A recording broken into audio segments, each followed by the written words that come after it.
get over you getting over me.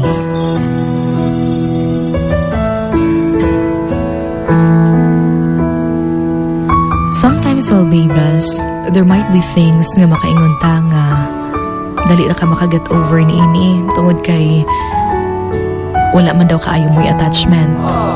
Or ang iban mo ingon nga dali na ka makamove on sa iyaha tungod kay daghan pag mga tao dihan nga para gid sa imuha.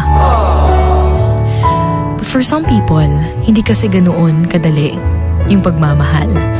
Lalong-lalo na't sobra yung pagmamahal na naibigay mo sa isang tao, dili gud ingon ana kadali nga mag-let go na lang o bubuhi diretsyo. Hindi talaga sa lahat ng panahon ay madali tayong nakakalimot. Well, in fact, if you're in a relationship, kahit nga past niya, naalala mo pa. Kaya minsan mahirap din, well, babes, yung pag-let go or even pag-move on because may mga bagay talaga na bumabalik at bumabalik pa rin. Mga bagay na mula pa noon na hindi mo talaga kayang kalimutan.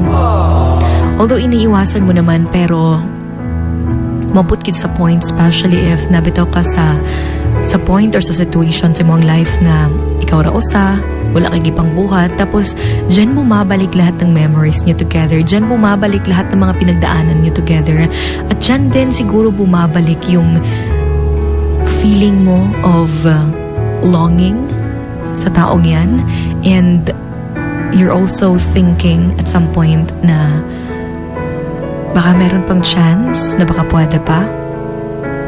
Bisan og usahay, dili na. Kaya nga mahirap din para sa iba talagan yung mag-move forward, yung mag-let go dahil sa mga pinagsamahan na sila.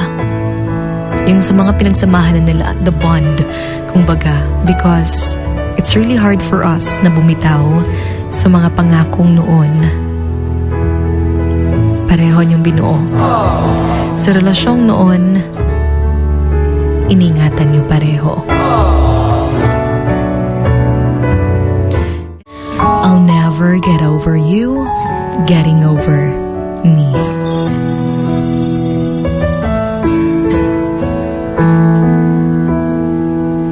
Sometimes, well, babes, there might be things nga makaingon ta nga dali na ka makaget over ni ini tungod kay wala man daw kaayo mo'y attachment.